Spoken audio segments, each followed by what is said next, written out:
Hey everyone, Eva Thompson here. Welcome back to another video, or if you're listening to this on our podcast on Spotify or on Apple Music, then welcome back to this podcast. Thank you for tuning in. What I want to talk to you about today is why does RJ exist? Why does retroactive jealousy even exist in the first place? Now, by no means do I have the definite answer to this, but what I want to do is bring this article that I found to your attention, and I also want to read you the comments from RJ sufferers and why they think that they are struggling with what they are. Because through the years I've heard that it's because you're narcissistic, I've heard that it's just biology, I've heard that it's insecurities, it could be trauma, it could be because of the partner and them purposely wanting to make the RJ sufferer feel bad.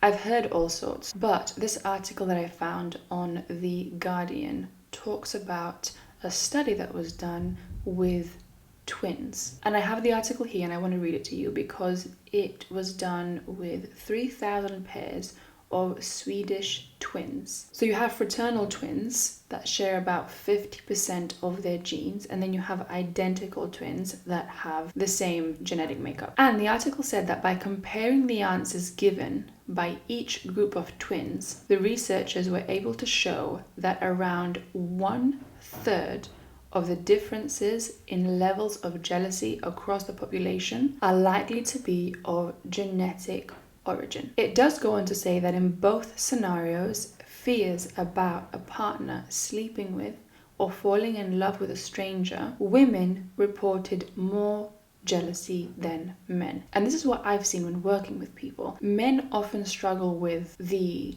sexual experiences their partner has had before, and women struggle with both. People say that women struggle only with the falling in love part and the relationships before them, but they also, in my experience at least, do struggle with the sexual aspect. So it is both. And this is what the article also says, that they found a gender difference between relative reactions to the idea of sexual or emotional betrayal. It says that men were far more troubled by the thought that a partner had been sexually unfaithful than by potential emotional infidelity. Women tended to respond to each scenario with equal levels of jealousy. Then the article goes on to explain that it may be due to evolution, because when it comes to reproduction, the man needs to know that the child is his own. And if the woman has been sleeping with lots of people, then there is no way for him to know that for sure, that it's his gene that is being passed on. It says that women, though they still are disturbed by the idea of their partner sleeping around,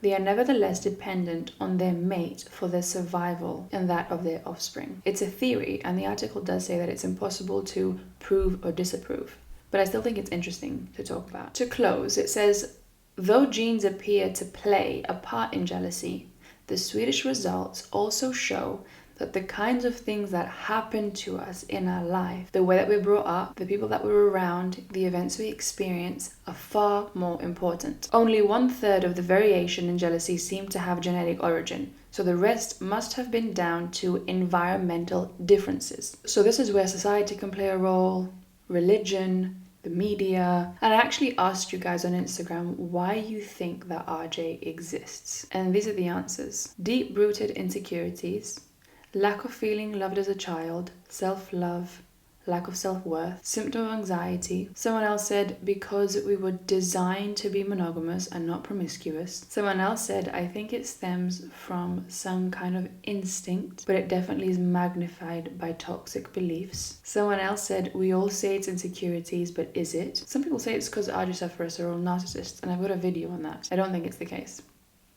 Personally, big part of people's opinion on body count, etc. on social media, on insecurities or trauma. So there you have it.